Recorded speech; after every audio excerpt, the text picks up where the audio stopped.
We're glad to see all of you out this morning. I have to ask, I didn't hear fireworks last night. Were there fireworks last evening? Oh yeah, all right. And they could be heard in Reno. Well, I'm glad you made it up after being out past the normal, reasonable hour of 9. And you find that funny, Tim? Yeah. My philosophy is anything past 9, I'm not interested in. We're going to be continuing our study this morning of the Middle East and Bible geography. Glad that you've joined us. I'm going to ask David if he would to have our opening prayer. David has an excellent voice, and I'm sure you can hear him from where he's standing. So would you pray with us?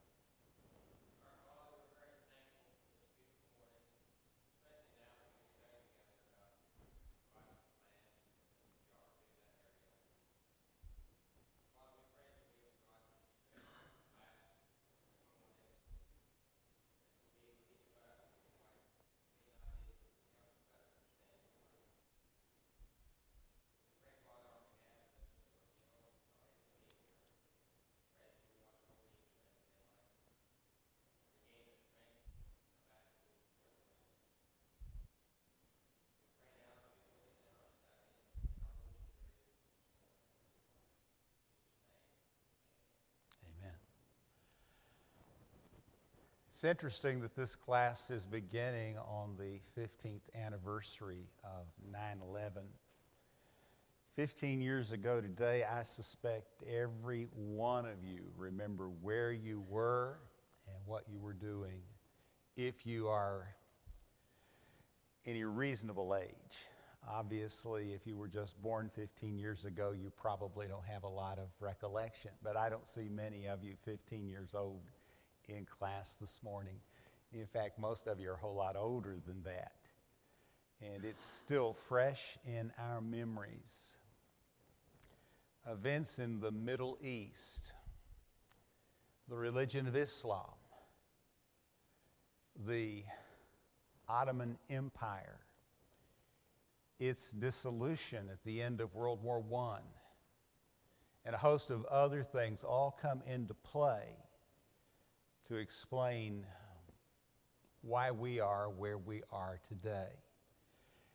On the first map this morning that you see is modern Middle East.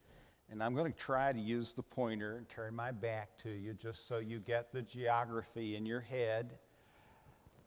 Iraq, and I guess that's not showing up, is at the very center. And of course, Iran is just there. Turkey, which is modern Asia Minor. Syria, where civil war is currently underway. Lebanon, Jordan, Israel, Egypt. Of course, you know about the Sudan, and that not long ago separated into two distinctive nations with the South Sudan. Yemen, and of course the problems there. And if you didn't know, this little spot right there, that's Kuwait. This is the Persian Gulf, where our Navy ships and Navy personnel were taken by the Iranians not that long ago. And of course this area, let me see if I can see it, there is the Red Sea, the Suez Canal. This is the Sinai Peninsula where Moses received the law. That kind of puts things in perspective for you, I hope. Now, what I want to do this morning is to share with you the events that have occurred to bring us to where we are today in terms of Islam, the Middle East, and terrorism, because there is a very clear connection, and that connection goes all the way back to biblical times. Let's start with the development of Islam, which occurred in the 7th century BC. Islam is a religion that is purportedly built on the concept of peace. And yet, if you know the history of Islam, it is a religion of the sword. Our leaders, by that I mean our political leaders, have tried to convince us that this is a peaceful religion and that those who are responsible for terror attacks are actually on the fringe. The reality is that those folks are doing exactly what their holy book, the Quran, demands of them.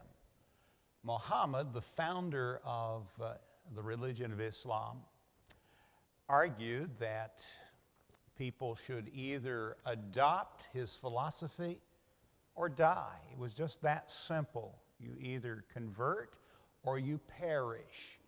Now, given the fact that many people, frankly, have very little scruples when it comes to religion, it's not a big deal for the masses to accept such demands. It's rather preferable to live and simply adopt another religion than to perish.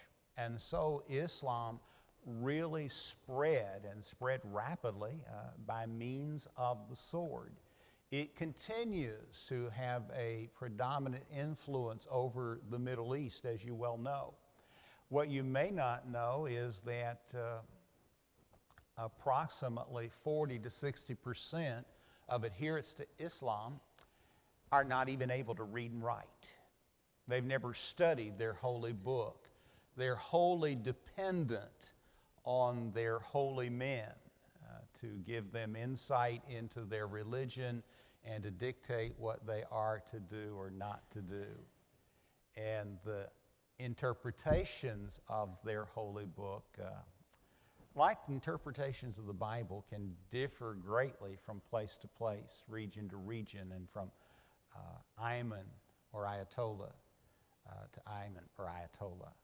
So we've got in the modern world today all different kinds of attitudes, even among the practitioners of this religion, to the ultra-conservative to the liberal. But the reality is their book, if you've read it, and I have from cover to cover, dictates that this is a religion that is forced on people. It is convert or perish. I might mention to you that I read an article this past week, a gentleman who came out of Islam doing research relative to the religion of Christianity contrasted with the religion of Islam.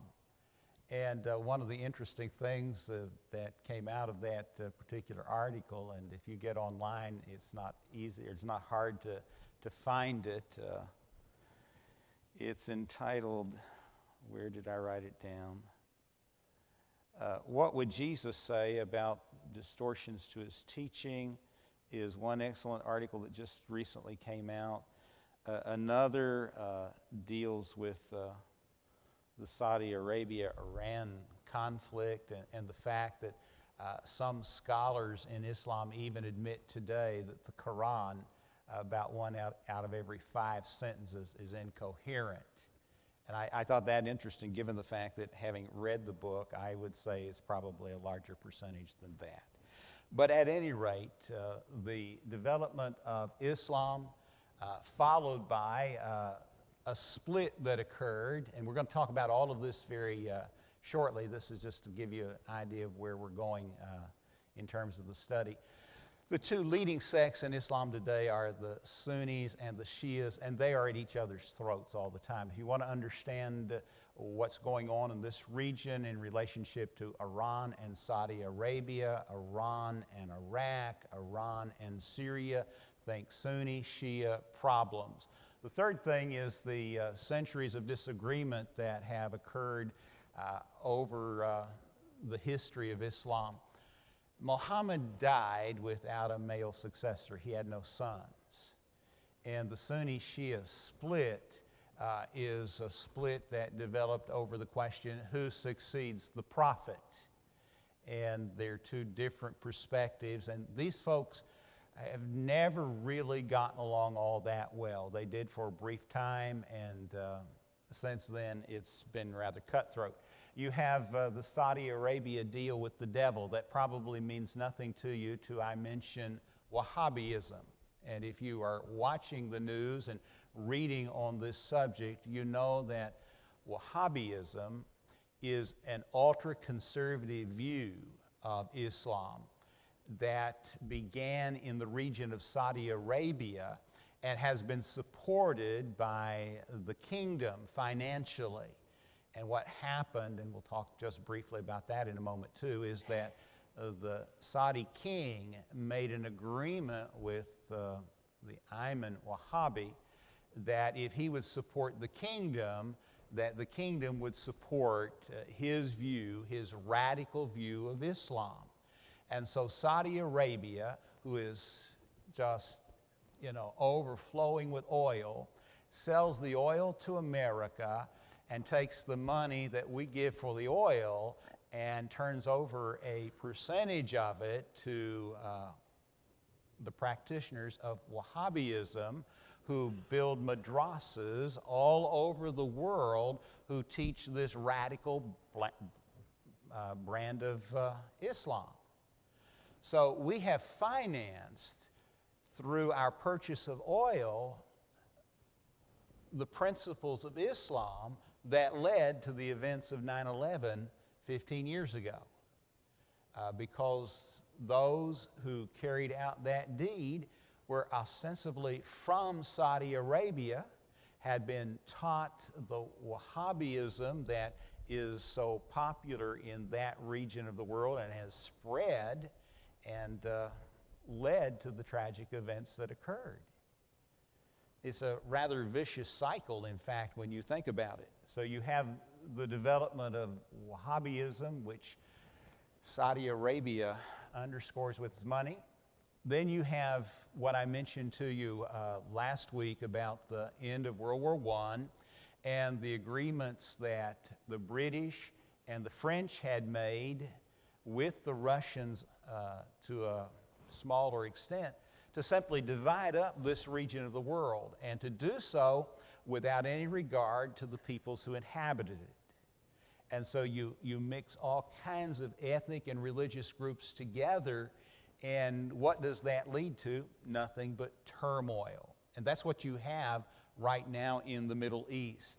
And then you have Iran and the CIA. Iran was at one time a democracy, but they elected democratically a leader that the British did not like, because one of the things that was done almost immediately is that the British oil company was nationalized. And the Brits persuaded the Americans to intervene, and through the CIA, they overthrew the democracy in Iran and put the Shah back in power. And of course, this created a lot of animosity that continued up until the time that our hostages were taken and the Ayatollah Khomeini took control. How many of you were aware of the democracy movement in Iran? The fact that the CIA intervened and led to the end of democracy, and then for several years bolstered the Shah in Iran. Bill's going, I'm aware of that, but most folks aren't. I can't defend Iran in any sense at all, but I can honestly understand why they would feel as they do toward America.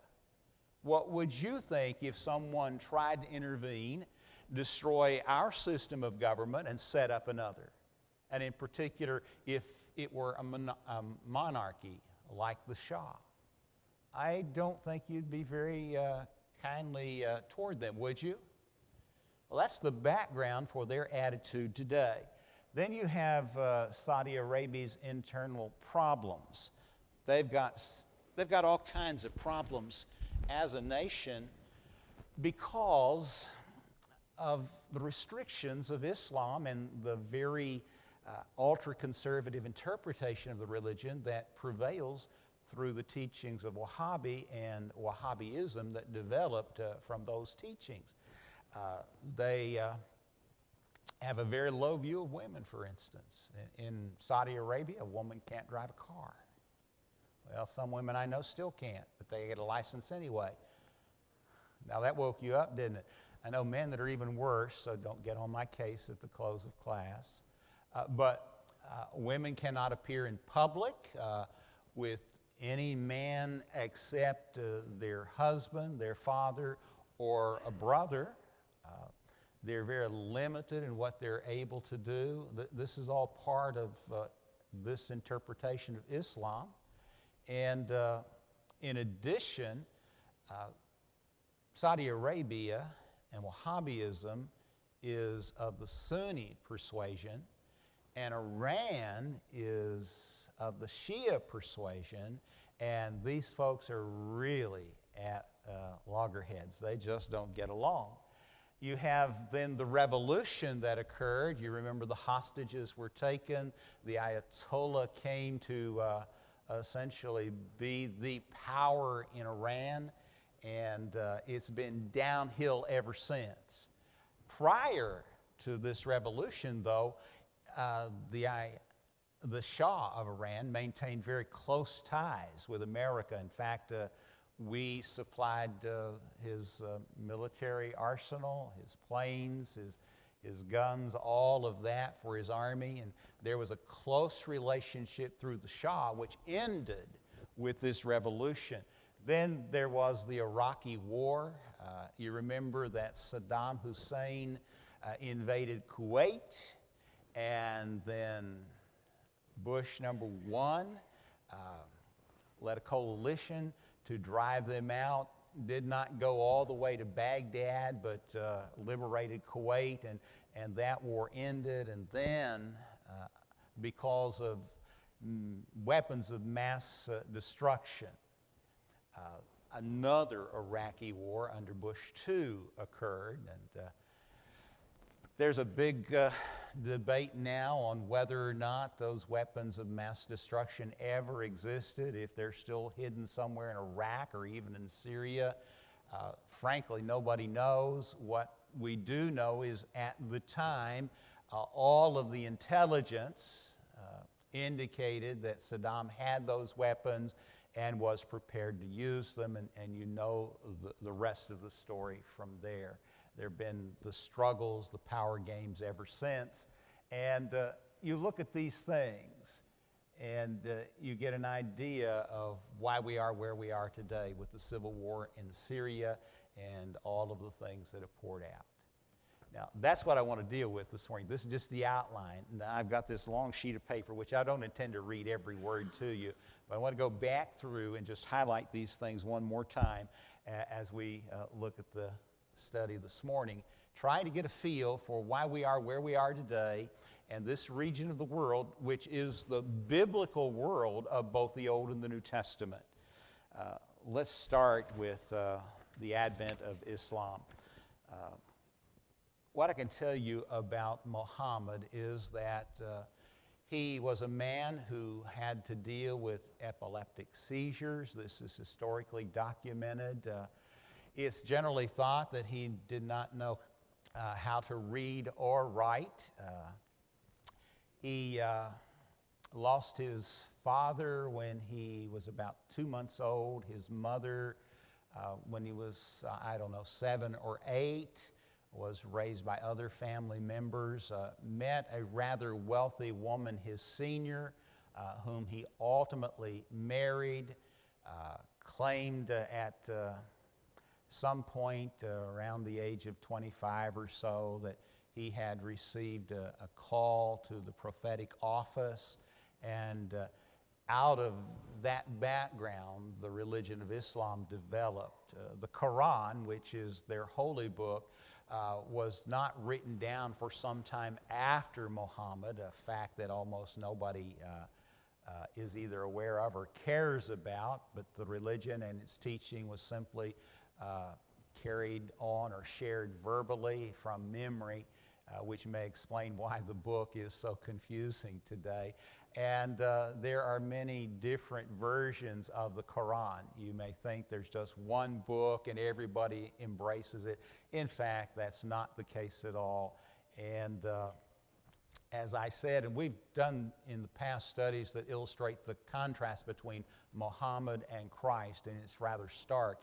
But this region of the world, very barren, until oil was discovered, not really a lot of interest in it, to be frank with you.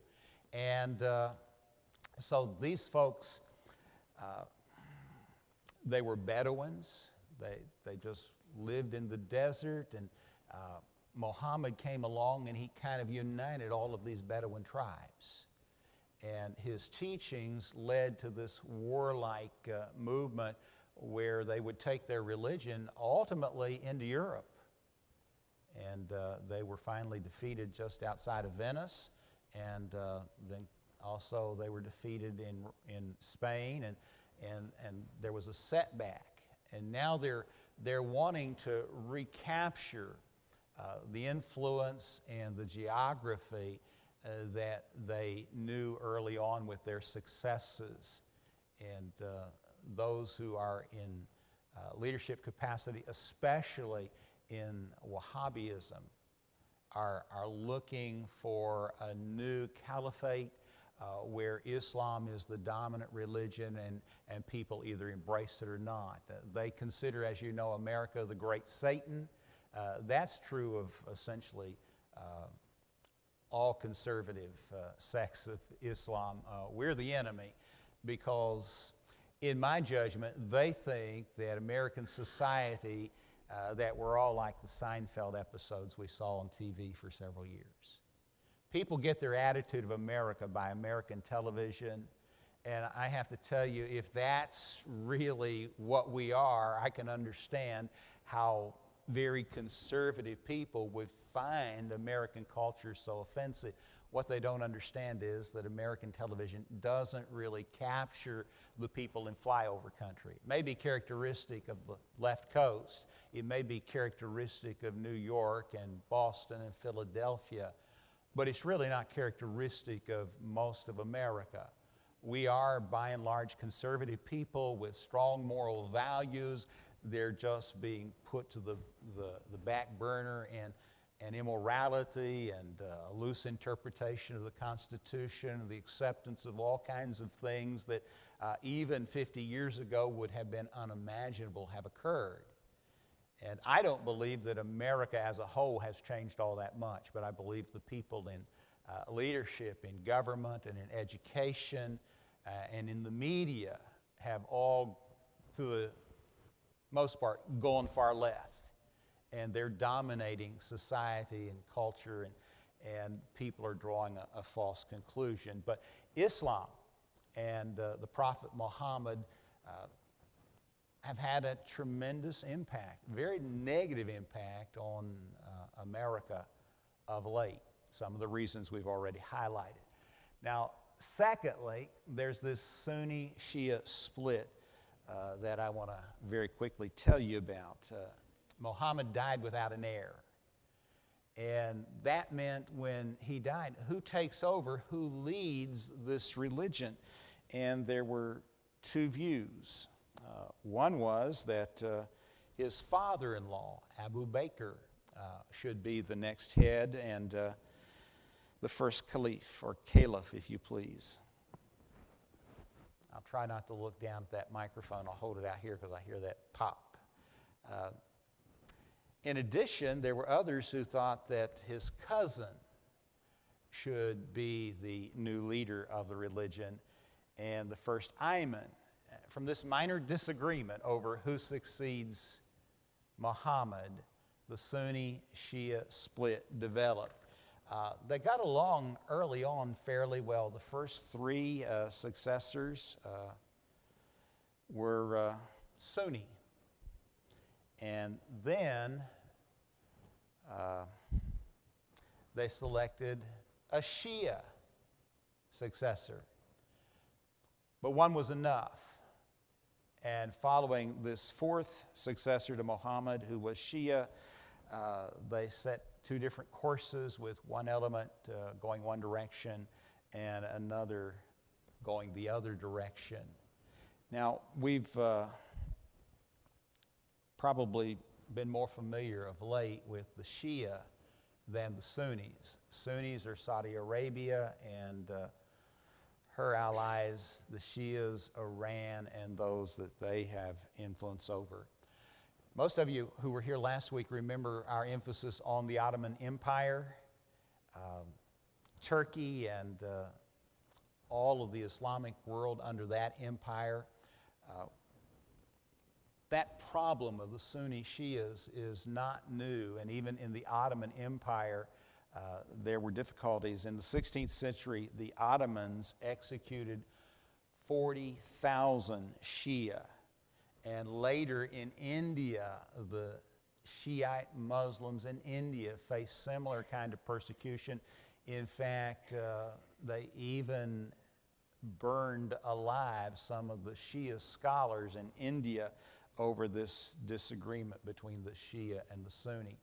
That's still ongoing. In fact, part of what's taking place in Syria right now is Sunni-Shia confrontation. And by the way, does anybody know where Aleppo is? If you're watching the news, you know that got somebody in a lot of trouble because he asked, what is Aleppo? Well, Aleppo is in Syria, and it's suffered immensely of late. Well, you go from this disagreement and all the fighting and death that has occurred as a result of it to this situation with Saudi Arabia. Saudi Arabia is ultra-conservative Islam at its best. And yet, isn't it ironic, one of our closest allies in the Middle East? Don't you find that somewhat contradictory? We as a nation have supported the Saudi kings, and the Saudi kings have supported the adherents of Wahhabism. And Wahhabism produced that fella over in Pakistan that was taken out by the SEALs. What was his name again? Osama bin Laden. Saudi Arabian. In fact, his family is still extremely influential and very, very wealthy. And the folks who flew those planes 15 years ago tied to Saudi Arabia. Just this past week, if I remember correctly, it was finally agreed that they could be sued, the nation of Saudi Arabia, for the events of 9/11 because of, obviously, the correlation between Saudi Arabia and those who carried out the deed. But what happened is in the 18th century, they made this, the kings made this deal with Wahhabi, from which Wahhabism comes. If you will support our reign, we will financially support you.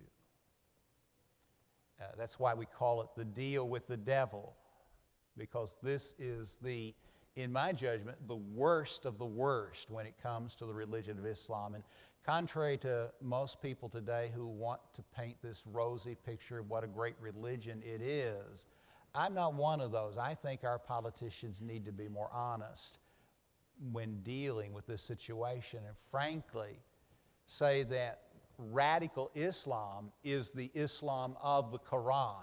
Are there moderate followers of Islam today? Yes, but they're not careful adherents of the Quran, which is, in my judgment, a good thing because if every Muslim embraced Wahhabism, it would be a whole lot more difficult. Thankfully, that's not the case. But these folks are having tremendous impact. Pakistan has many, many madrasas. Those are schools supported by Saudi Arabia financially who teach this brand of Islam, Wahhabism. And it's not just in Pakistan, but it's all over the world that Saudi Arabia is pumping money into a movement that frankly ultimately is going to be its own condemnation. They will eventually rise up and the kingdom of Saudi Arabia will not last.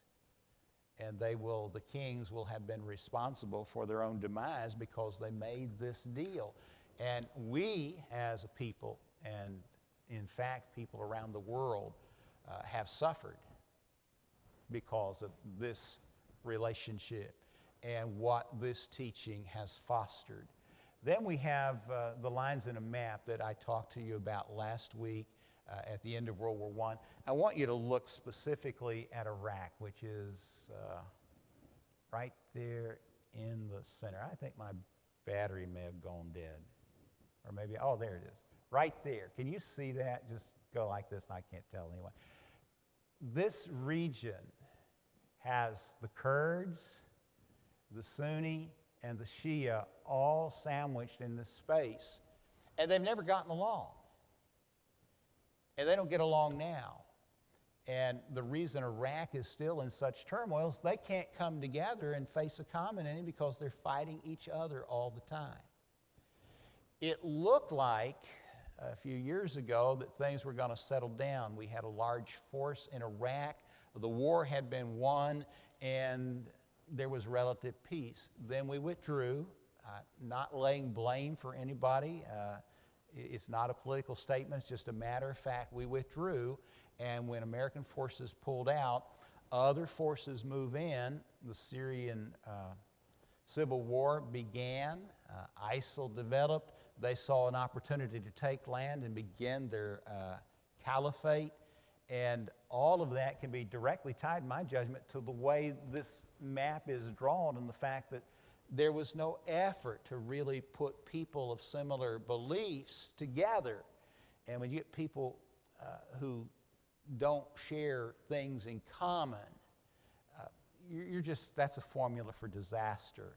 And it was done by the French and British, again at the end of World War I, because even then it was well known that this is a region filled with oil and an easy source of wealth for those who were in control.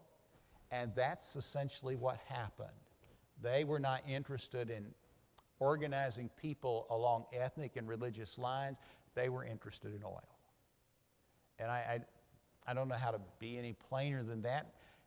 When I look at history and how it unfolded and how we think of history, we're just worlds apart.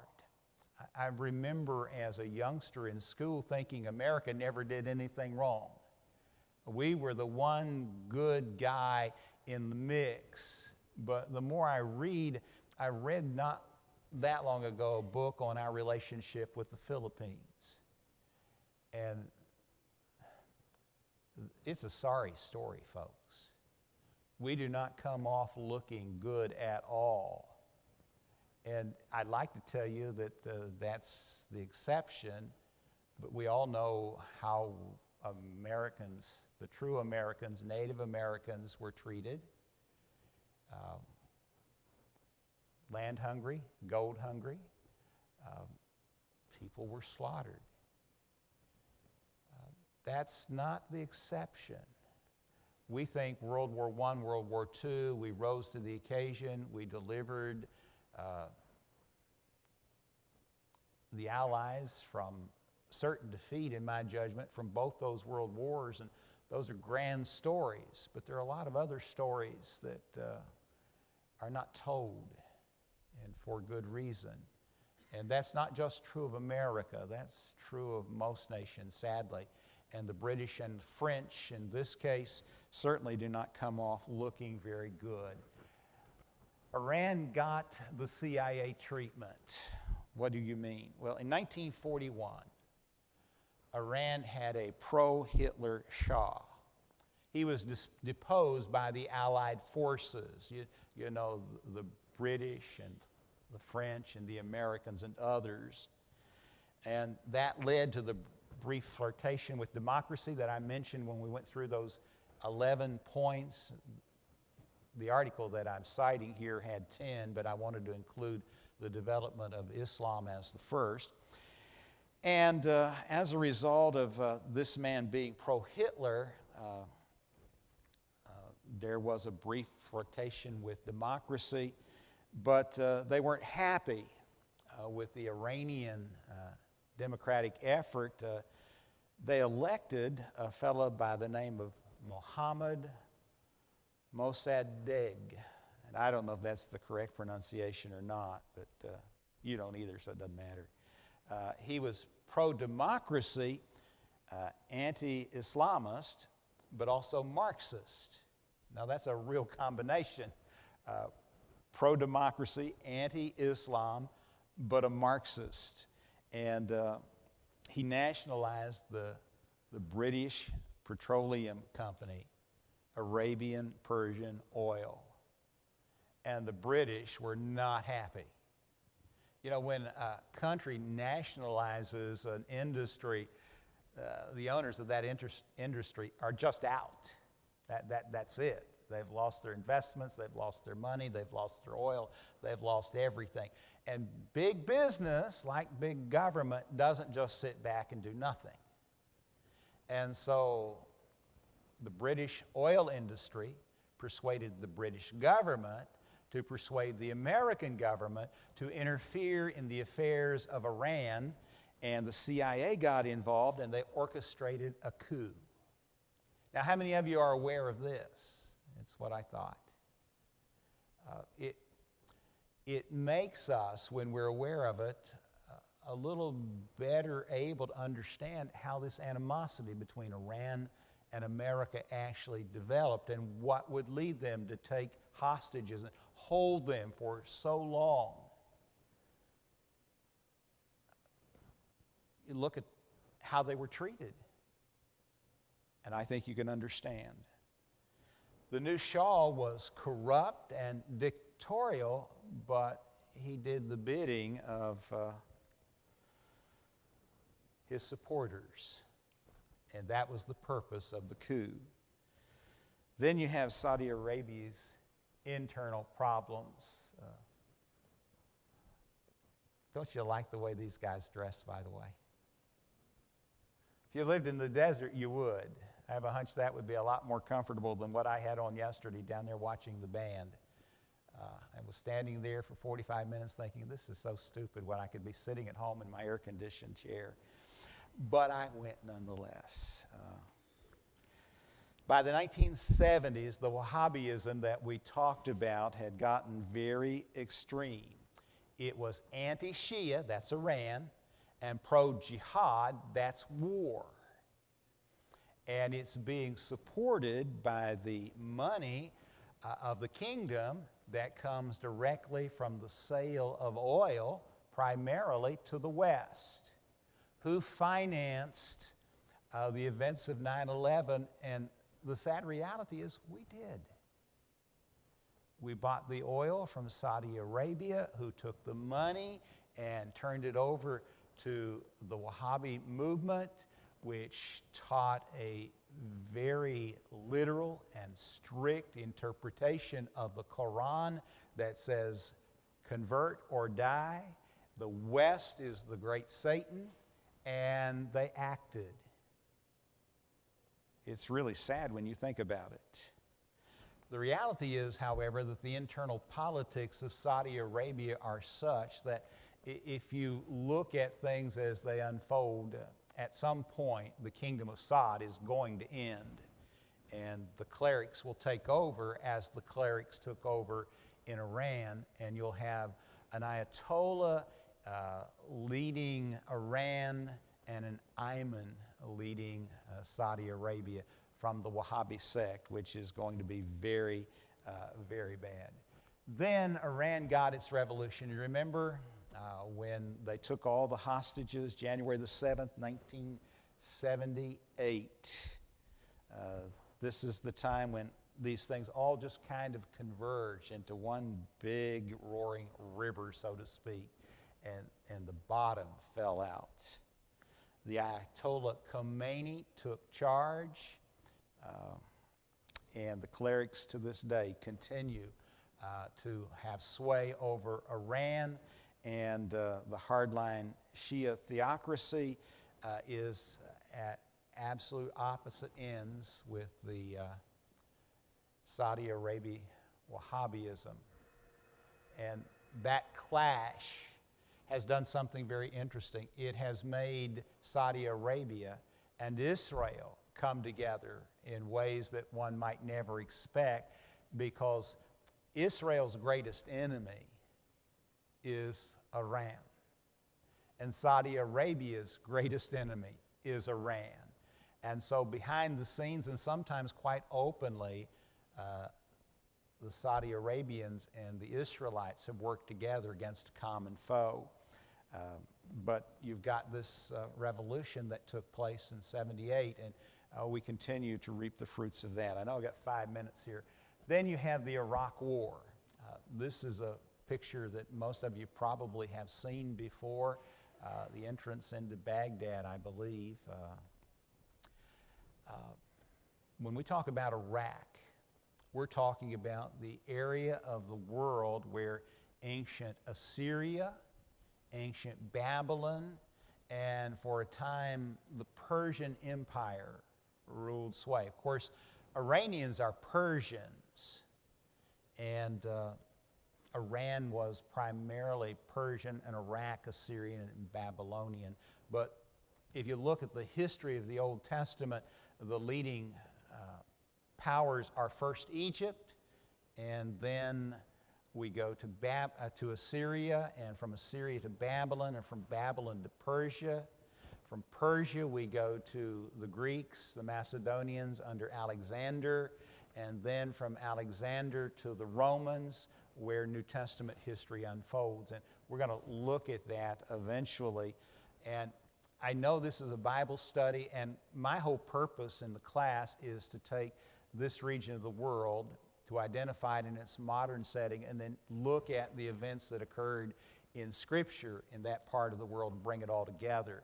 But in order to do that, we need this background, which I'm attempting to give you last week and this week, so we can get to the heart of our study in a couple of weeks. I will not be here next Sunday. Kurt will be teaching. God willing, the Sunday after that, we're going to look specifically at the development of Islam. And when we've done that, then we begin with Egypt and go through Egypt and Assyria and Babylon and Persia and Alexander, and then the intertestamental period as a whole, and culminate with the Romans. That's the plan, just so you know. The Iraq War was followed by the power games that have been ongoing. You just can't really open the paper or turn on the TV without hearing of some car bomb or some other event in that region of the world now. Obviously, tremendous amount of news about what's going on in Syria and Assad and all of that. These are the struggles that are directly related to the events we've talked about this morning. History, yes. Has a bearing on Scripture, absolutely, and we will bring it all together. I don't like Bible classes that aren't fully biblical in the sense that that's where we go. But in order to do that, we've got to do this. So that's the purpose of our study. The civil war in Israel in Syria and the development of ISIS. ISIS is a movement to restore the power of Islam to its glory days under the Ottomans, and the extent of geography and the number of people that were under the influence. And Syria, with its civil war, just opened up this movement that moved into Iraq with the abandonment of Iraq by American forces. There was a void, and these folks came in and filled it. Now, this is the Ottoman Empire that we keep talking about, and you can see the geography there. Well, you may not be able to see, the map's not that good. And the Muslim world, you've got, well, let me see here. I'm going to get my other pointer for tomorrow or for next 2 weeks. That's Africa, and look how much of Africa is Muslim. This is the Middle East here, and it goes all the way down. This is Saudi Arabia and all of that region over toward India. India at one time had a rather large Muslim population. Of course, today Hinduism is the predominant religion, but there's still a major section of Islam in India as well. But you look at these things, the development of Islam in the 7th century and all of the other issues that we've talked about, and at least puts into perspective why the world is in the turmoil it's in. This region of the world, frankly, has not been treated all that well by the West. And that was not such a big problem when they didn't have money. But they've gotten money and arms and modern technology, and now they're rising up and they want to reclaim what they lost. And so we are where we are today as a society as a result. Hope that's helpful to put things in a little better perspective. I don't know, that must have been the second bell, wasn't it, John? So he's shaking his head like